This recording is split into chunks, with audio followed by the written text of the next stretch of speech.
On the evening of the 18th of February 1993, Stephen Robards sat down at his kitchen table in Fort Worth, Texas, and ate dinner. It was a simple meal: tacos, the kind he made for himself regularly, nothing special about the night. He had no reason to be afraid. He was home. He was with his daughter. He had no way of knowing that the food in front of him had already been tampered with and that he would not survive the night. Stephen Robards was 38 years old when he died. That number is worth sitting with for a moment. 38. Young enough to have decades ahead of him. Young enough to still have plans, still have mornings he hadn't yet lived, still have things he was looking forward to. He was not a man in decline. He was not a man who had given up. By all accounts, Stephen was an ordinary man, living an ordinary life in the suburbs of Fort Worth, and in the world of true crime. Ordinary is often the detail that makes a tragedy hit the hardest. Stephen lived in the Fort Worth area of Tarrant County, Texas, a sprawling, working-class suburb that sits in the shadow of Dallas, but carries its own identity. Quieter streets, church parking lots on Sundays, kids riding bikes in the afternoon heat. It was the kind of place where neighbors knew each other's cars, where a man could live without drama, where a sudden death would rattle the block for weeks. He was a father. That fact, above all others, defined Stephen Robards in the years leading up to his death. After his marriage to his wife Beth ended in divorce, Stephen had taken on the primary responsibility of raising their daughter, Marie. He was the custodial parent. He was the one who made sure there was food in the house, that homework got done, that life kept moving forward despite the fracture that divorce carves into a family. People who knew Stephen described him as a man who genuinely tried, not a perfect father, not a man without flaws, but someone who showed up, someone who stayed. His father, Jim Robards, would later speak publicly about his son, and what he said revealed a man who was, at his core, decent. Jim described Stephen as a regular guy, someone who loved his family, who had not been a source of conflict or harm in his daughter's life. There was no documented history of abuse, no restraining orders, no police calls to the house. Stephen Robards was not a man who had given his daughter reason to fear him. He was simply her father, present, imperfect, trying. Stephen's relationship with Marie appeared, on the surface, functional.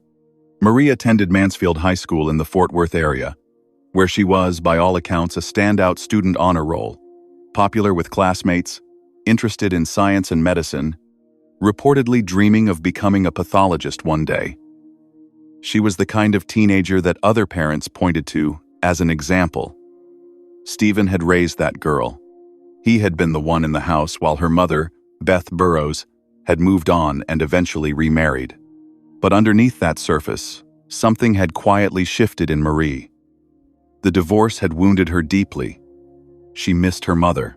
She resented living with her father, not, according to investigators, because he mistreated her, but simply because her mother was elsewhere. Beth had remarried, and Marie reportedly did not get along with her stepfather. She wanted out of that arrangement. She wanted to live with her mother full-time, and in the logic of a grieving, desperate teenager, she had begun to see her father not as a parent, but as an obstacle. Stephen, of course, knew none of this. In the weeks before the 18th of February 1993, Stephen's days were unremarkable. He went to work. He came home. He and Marie shared the house with what appeared to be a normal, if not particularly close, father-daughter dynamic. There was no blowout fight, no dramatic confrontation, no moment that would have signaled to anyone watching that something terrible was building. That is part of what makes this case so quietly devastating: the normalcy of it. The complete, undisturbed, ordinary surface of a life that was, in secret, already ending. On the evening of February 18, Marie prepared the food.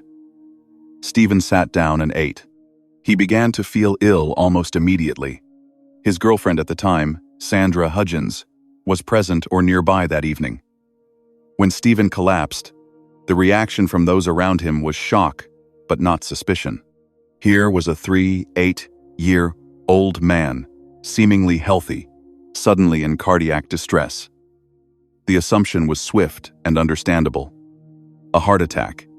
It happens. It is terrible, but it happens. An ambulance was called. Efforts were made. But Stephen Robards did not recover. The initial autopsy, conducted by the Tarrant County Medical Examiner's Office, concluded that Stephen had died of natural causes cardiac arrest. That ruling would stand, officially, for nearly 2 years. He was buried. His family grieved. His daughter collected the life insurance payout, $60,000, and enrolled at the University of Texas in Austin, where she pursued a pre-med degree and, by all appearances, moved forward. Stephen Robards was gone, and the world had already decided why. But in a high school in Mansfield, Texas, a girl named Stacy High was carrying a secret that was slowly destroying her from the inside out. She had been told something that had kept her awake at night, something that had started to crack her grades, her focus, her sense of reality. She had been told what really happened to Stephen, and she was running out of time to stay quiet. There is a particular kind of danger that hides in plain sight, not in the person who looks troubled, not in the one who acts out or draws attention or gives the world reason to watch them carefully. The most unsettling danger is the kind that smiles back at you in the hallway, that earns the highest marks in class, that everyone around them describes, later, with the same baffled word: normal. Marie Robards was, by every external measure, exactly that. Dorothy Marie Robards was born on the 10th of July, 1976, in Texas.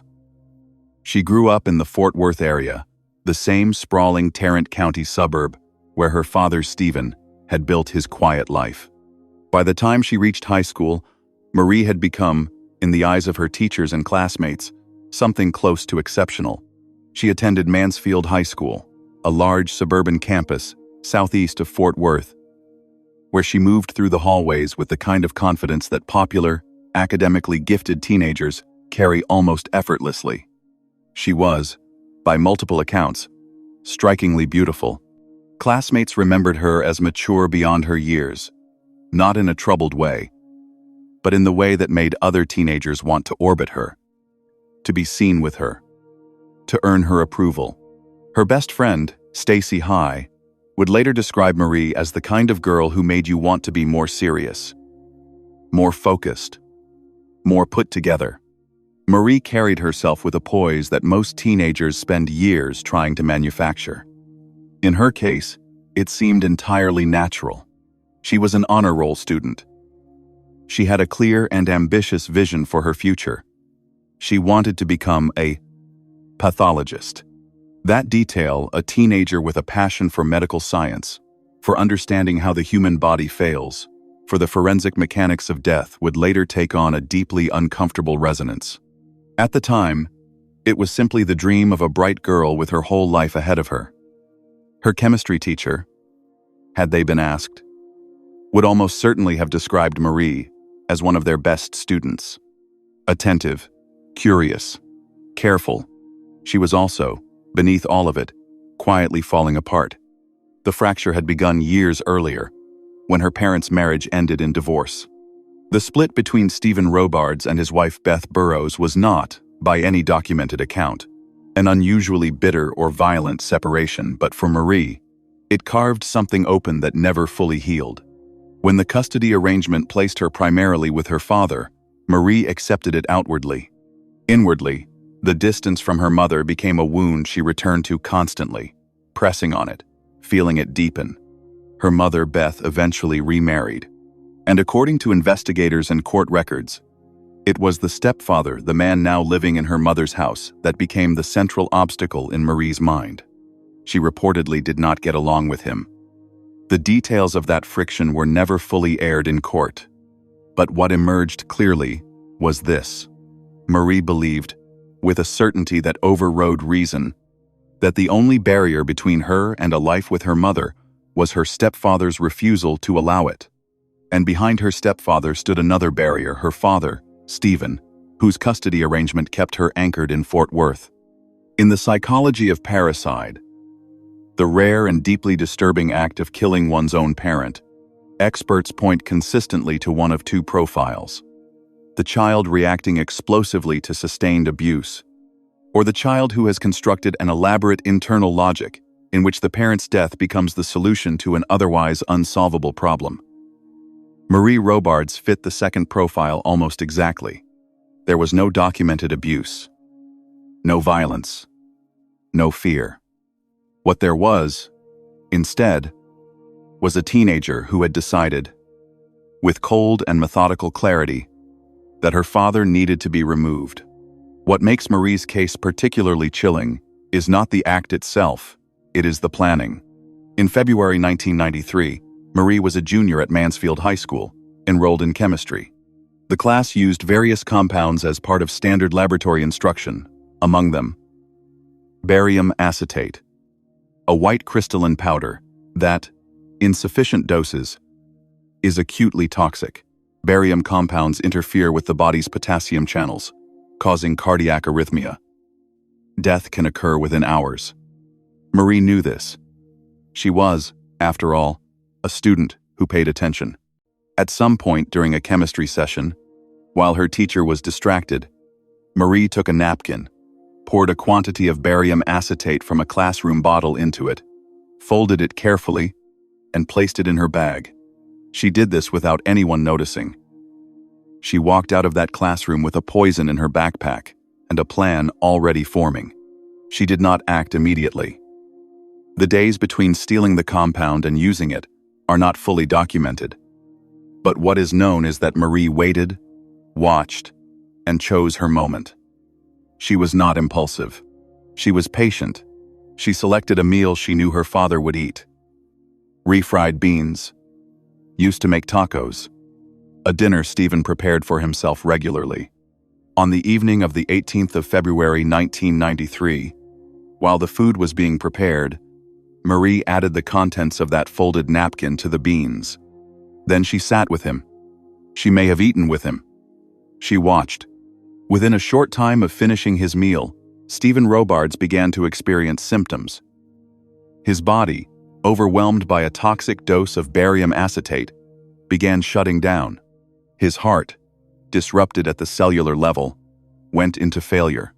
He died that evening, and the medical examiner, lacking the specialized equipment needed to screen for rare industrial poisons, ruled the cause of death as cardiac arrest natural causes.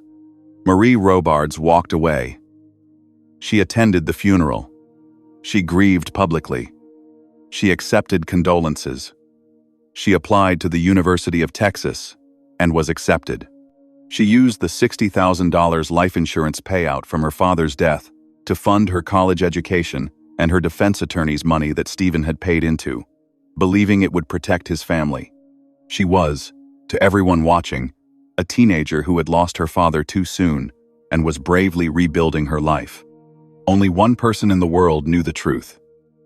And that person, Stacy High, Marie's best friend, had been handed the secret during a quiet evening of homework.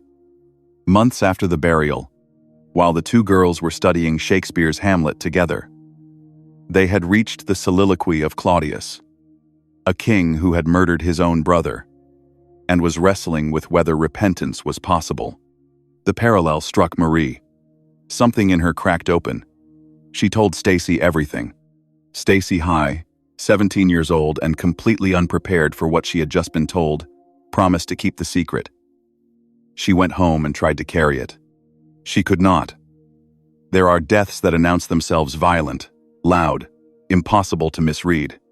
And then there are deaths like Stephen Robards, quiet, domestic, disguised as something the body simply does on its own. The kind of death that asks no questions because no one thinks to ask them.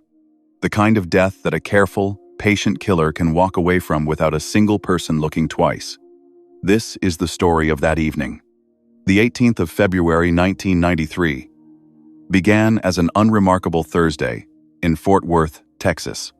The winter air in North Texas carries a particular kind of dryness that time of year, cold enough to be uncomfortable, not dramatic enough to be memorable. Across the city, people went to work, came home, made dinner. Stephen Robards, 38 years old, did the same. What Stephen did not know, could not have known, was that earlier that month, his daughter had already made her decision. The barium acetate was already in the house. The plan had already been formed in the mind of the 16-year-old girl who shared his home, who he had raised, who he believed was safe under his roof. Marie was a junior at Mansfield High School, and the school day on February 18 passed without incident. She was, as always, composed, present, unremarkable in her behavior. There was nothing in her demeanor that day, not in class, not in the hallways, not in conversation, that signaled to anyone around her that she was carrying something devastating. That composure, that ability to exist in the ordinary world while privately moving towards something catastrophic, would become one of the defining and most unsettling details of this entire case. That evening, Stephen prepared to make tacos, a meal he made for himself regularly, a staple of his routine. The refried beans were part of the preparation. At some point during the cooking, Marie introduced the barium acetate she had stolen from her chemistry classroom into the beans. The powder was white and crystalline, largely indistinguishable, at a glance, from other fine-grained substances. It dissolved into the food, without altering its appearance in any obvious way. Stephen had no reason to suspect anything was wrong with his dinner. He had no reason to suspect anything at all. He ate. The meal was finished. The evening continued as evenings do. Then, within a short time of finishing his food, Stephen Robards began to feel ill. Barium acetate, when ingested in toxic quantities, does not announce itself dramatically. The symptoms begin subtly: nausea, weakness, a general sense that something is wrong that a person might initially dismiss as fatigue or indigestion. But the compound works at a cellular level, disrupting the potassium channels that regulate cardiac muscle function. As the dose takes hold, the heart begins to lose its rhythm. The body, unable to compensate, begins to fail. It is, in medical terms, an acute toxic event. In human terms, it is an agonizing and terrifying collapse. Sandra Hudgens, Stephen's girlfriend, was present or nearby that evening. When Stephen's condition deteriorated rapidly, the alarm was immediate. An ambulance was called. Emergency responders arrived. Every effort that could be made in those moments was made, but the barium had already done its work. Stephen Robards went into cardiac arrest and could not be revived. He was pronounced dead that evening. He was 38 years old. The response from those around him was what you would expect when a relatively young man dies without warning in his own home: shock, grief, and the swift, uncomplicated assumption that the heart had simply failed. Sandra Hudgens, according to accounts of the case, was devastated. The neighbors who learned of it were shaken. A 38-year-old man, seemingly healthy, gone in an evening. It was sad, but it was not suspicious. These things happen. The body is not always predictable. The Tarrant County Medical Examiner's Office conducted an autopsy. The finding was cardiac arrest, natural causes. The case was closed before it had ever officially opened. Stephen was buried. His family gathered to mourn him. His daughter, Marie, stood among the mourners, and no one who looked at her saw anything other than a grieving teenager who had lost her father too soon. In the weeks and months that followed, life rearranged itself around the absence of Stephen Robards.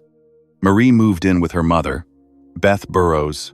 The outcome she had wanted, achieved at the price that no one yet knew had been paid. She enrolled at the University of Texas in Austin, using the $60,000 life insurance policy Stephen had taken out to fund her education. She studied pre-med. She was, by all accounts, doing well. She had, very nearly, committed the perfect crime. But 10 months after her father's death, something cracked. Marie and her best friend Stacy High were studying together specifically. They were working through Shakespeare's Hamlet, a play saturated with themes of murder, guilt, and the impossibility of true repentance. They reached the passages spoken by Claudius, the king who had poisoned his own brother, seized his throne, and was now wrestling with whether God could ever forgive what he had done. The parallels were not subtle. They pressed directly on something Marie had been carrying alone since February. She became emotional. And then, according to Stacy's later account, she began to talk. She told Stacy everything. The barium acetate, the chemistry class, the beans, the evening, her father collapsing, all of it. Stacy High, a 17-year-old girl sitting in a bedroom doing homework, was now in possession of one of the most devastating secrets imaginable. She promised Marie she would not tell anyone. She went home that night with the weight of it pressing down on her, and she genuinely tried to honor that promise. She could not sleep. Her grades began to slip. She struggled to concentrate, to function, to maintain the surface of a normal life. While underneath it, this knowledge was working on her like a slow erosion. According to accounts of her state of mind during this period, Stacy began to feel as though Stephen Robards was, in some way, reaching out to her, that his death was not something she could simply carry silently and move past. She later described being haunted by the idea of him, by the injustice of what had been done and what she alone now knew. Approximately 1 month after Marie's confession, Stacy broke. She told her mother. Then, she went to her school counselor. The counselor contacted law enforcement. The Fort Worth police received the information in February 1994, almost exactly 1 year after Stephen Robards had died at his kitchen table. What they had was the account of a teenager claiming her friend had confessed to poisoning her own father. The story was, on its face, almost impossible to process. A 16-year-old girl, an honor student, a poisoning, with an industrial chemical stolen from a chemistry classroom. A death already ruled natural causes and officially closed. Investigators did not dismiss it, but they also did not move quickly. The Tarrant County Medical Examiner's Office still had Stephen's blood samples. Standard practice was to retain them for up to 5 years following an autopsy. The problem was that routine toxicology screening does not test for barium compounds.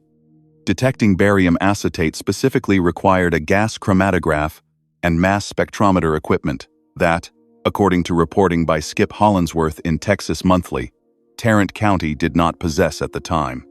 Sourcing that equipment and conducting the specialized test required court orders, bureaucratic navigation, and months of delay. Local assumption, as Hollinsworth reported, was that the homicide unit had more pressing cases than what sounded, on its surface, like an overwrought teenager's story about her friend. The investigation moved slowly, frustratingly, haltingly forward, while in Austin, Marie Robards attended her university classes, studied medicine, and believed that the worst was behind her.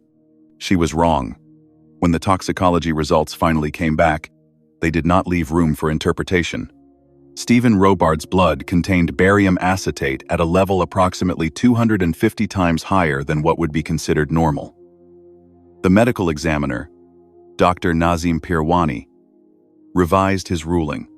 The cause of death was not cardiac arrest from natural causes. It was acute barium intoxication, in plain terms. He had been poisoned. The case that had been closed for nearly 2 years was now, officially, a murder investigation. There is a particular cruelty in the gap between when a crime is committed and when justice finally arrives. For the family of Stephen Robards, that gap was nearly 2 years. 2 years during which his death was officially listed as natural causes. 2 years during which his killer attended college on his life insurance money. 2 years during which the truth existed fully formed, already spoken aloud, and the machinery of justice moved at its own reluctant pace. When the toxicology results came back, that gap closed. And it closed hard. By October 1994, the Tarrant County investigation had reached its conclusion. The revised autopsy, ruling from medical examiner Dr. Nazim Pirwani was unambiguous. Stephen Robards had died of acute barium intoxication. The level of barium acetate found in his retained blood samples was, according to reporting by Skip Hollinsworth in Texas Monthly, approximately 250 times higher than any amount that could be considered normal or accidental. This was not a trace contamination. This was not an anomaly. This was a lethal, deliberate dose administered to a man who had no idea it was coming. Fort Worth homicide investigators now had three things working in their favor: a revised cause of death, a witness account from Stacy High, and a suspect who had already, by her own admission to a friend, confessed to the killing. What they needed to do now was find Marie Robards and take her into custody. Marie was no longer in Fort Worth. She was in Austin, enrolled as a freshman at the University of Texas, living the life she had engineered through her father's death. She was, by all accounts, still filtering through the campus. A model student, quiet, focused, unremarkable in the way that had always been her most effective disguise. She had spent the better part of a year and a half building a new life on top of the one she had destroyed. Fort Worth police officers traveled to Austin in October 1994. They located Marie and brought her in for questioning at the Austin police station. What happened in that interrogation room is one of the most quietly devastating details of this entire case.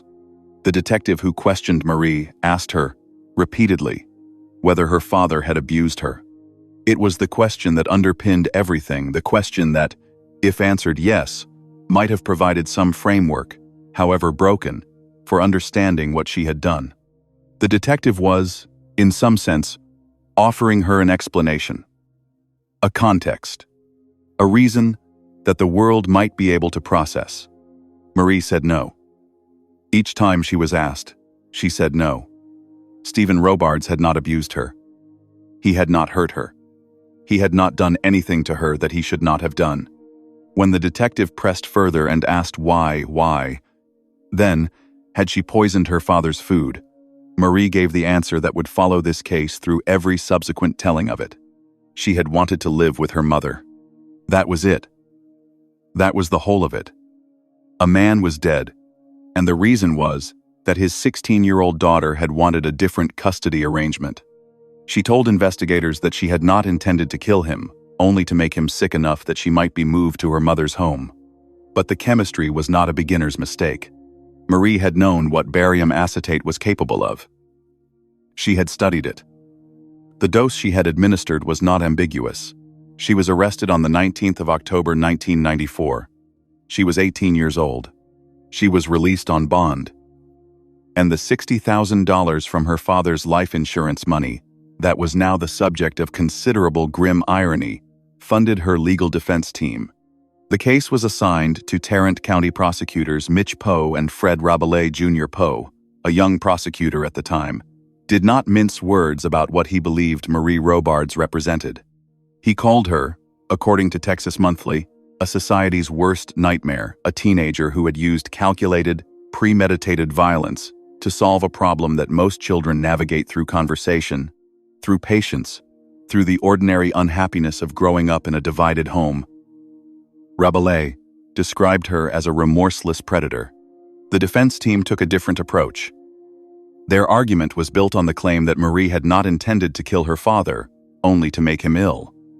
It was a thin argument, and both sides knew it. The amount of barium acetate found in Stephen's system made accidental dosing essentially impossible to argue with a straight face.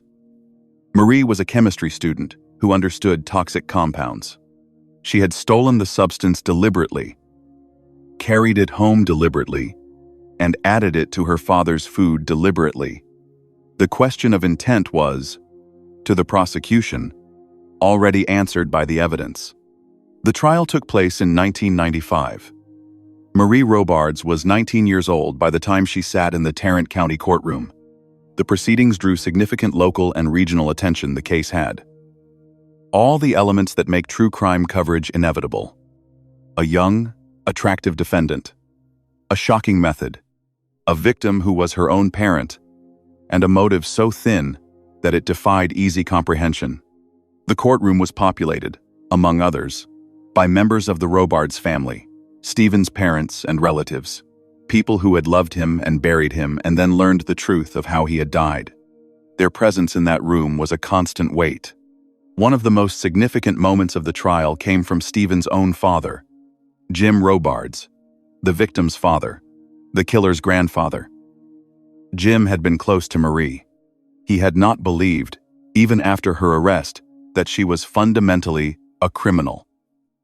He told reporters that he did not understand what good a prison sentence would do for a girl like her. His grief was layered in a way that most grief in courtrooms is not. He had lost his son, and the person who had taken his son was someone he had also loved. The defense put Marie on the stand. She nearly stumbled walking to it, according to Texas Monthly's account of the trial. When she spoke, her voice was described as squeaky and trembling. She told the jury she had never been convicted of a crime.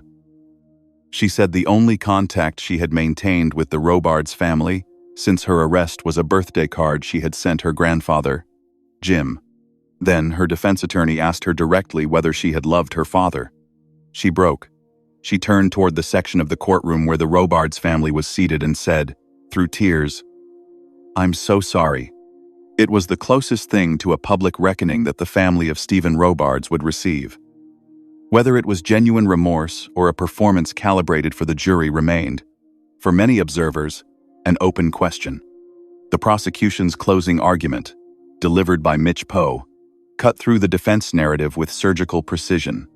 He told the jury, according to Texas Monthly, just one stomachache was not going to get Marie back to her mother's place. Stephen Robards had to die. That single line reframed everything the defense had tried to build. This was not an impulsive act by a desperate teenager. This was a conclusion that Marie had arrived at deliberately and then executed. The jury agreed.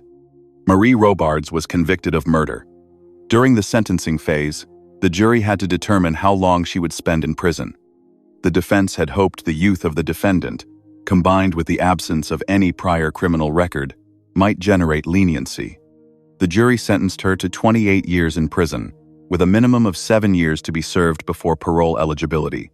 The reaction in the courtroom from the Robards family was the kind that does not translate well into words, the particular silence of people who have waited a long time for a verdict and find, when it arrives, that it does not fill the space they hoped it would.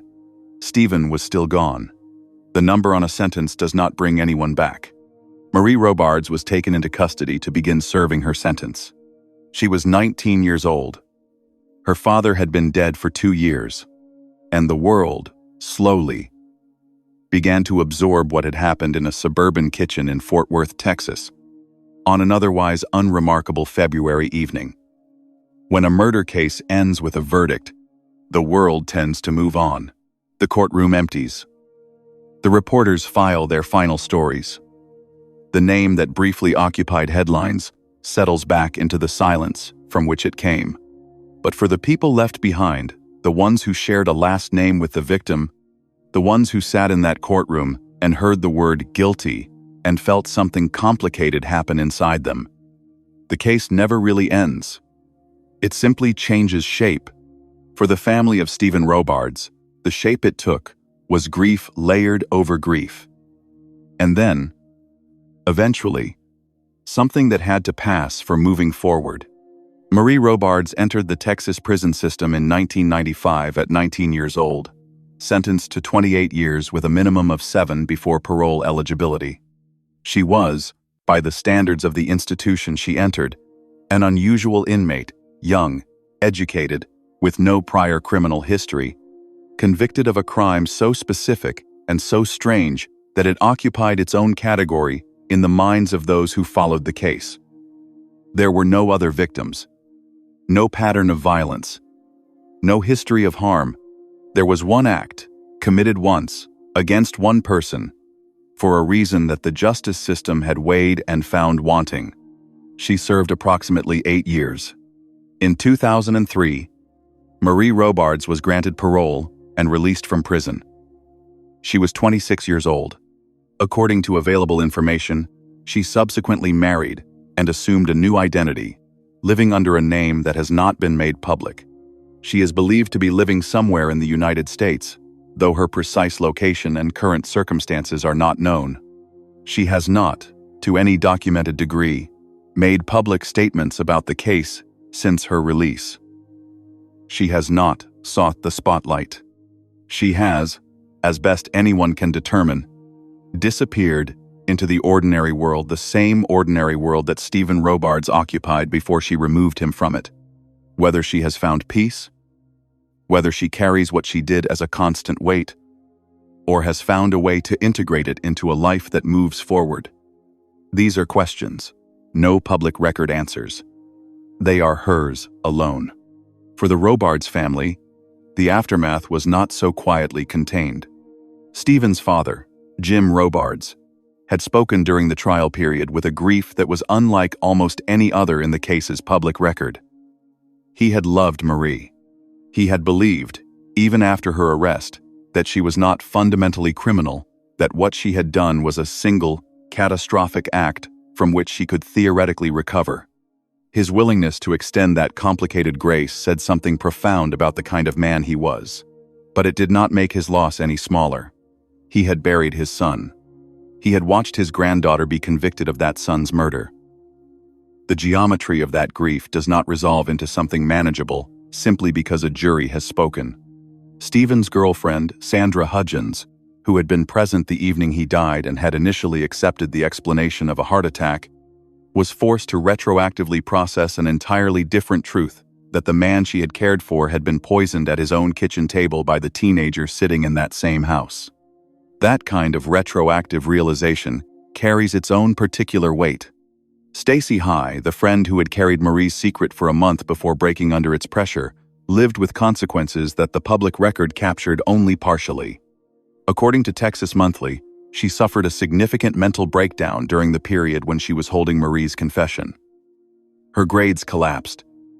Her ability to function normally disintegrated.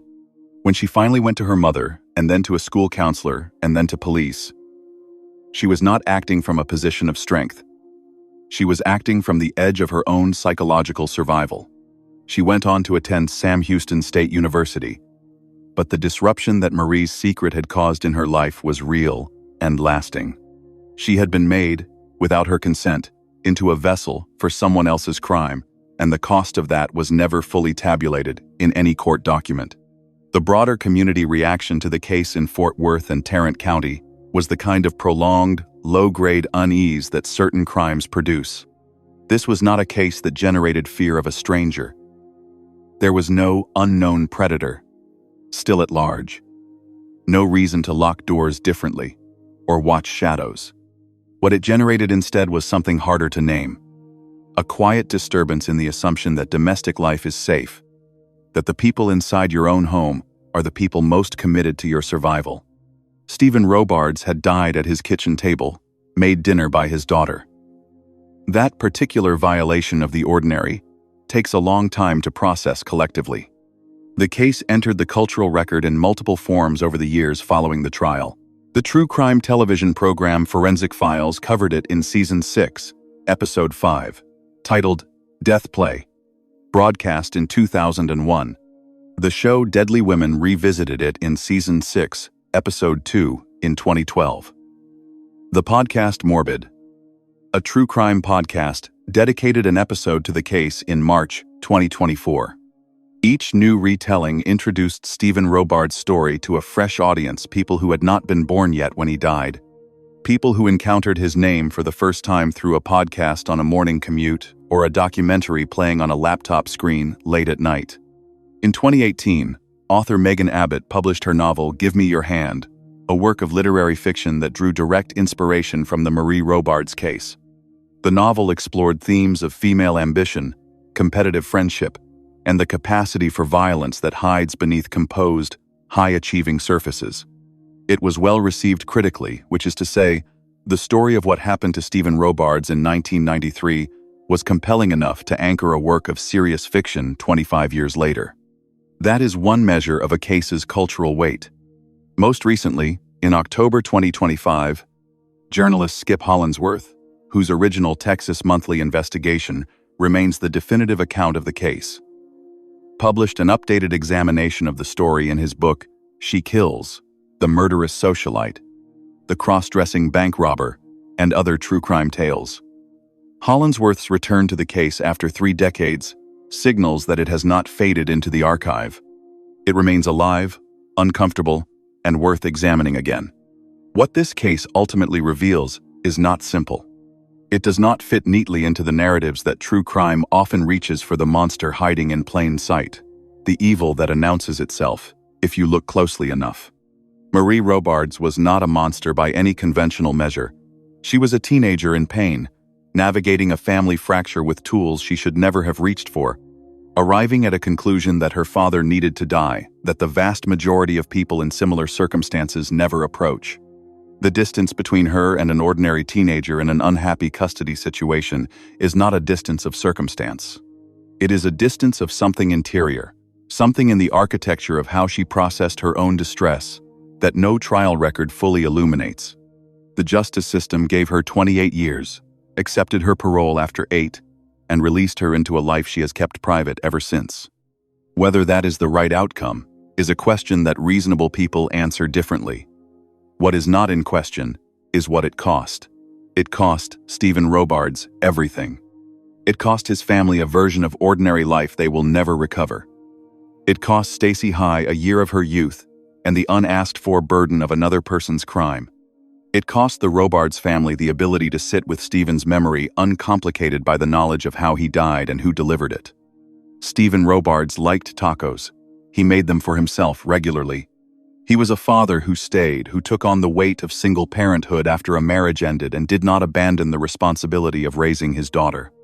He was 38 years old, which is young enough to have had decades of ordinary mornings still ahead of him. He had a father who loved him, a girlfriend who cared for him, and a family that gathered to mourn him genuinely when he was gone. He was imperfect, as all of us are. He was human, entirely and without exception. He did not deserve what happened to him at that kitchen table. He did not deserve to die afraid and in pain, with no understanding of what was happening to his body or why. He did not deserve to have his death ruled natural causes while his killer attended university classes and built a new life. And he did not deserve to become, primarily, a footnote in the story of the person who killed him, remembered more often in the context of Marie's case than as a person in his own right. His name was Stephen Robards. He was a father. He was a son. He was 38 years old, and he had dinner at his own kitchen table, and he never got up again. The world moved on without him, the way it always does, the way it has no choice but to do. He deserved more time. Every ordinary morning he didn't get to have is a small, unrecorded loss that no verdict ever restores. The least we can do, when we tell his story, is remember that he was the person it happened to, not just the reason the story exists. Stephen, you deserved more time.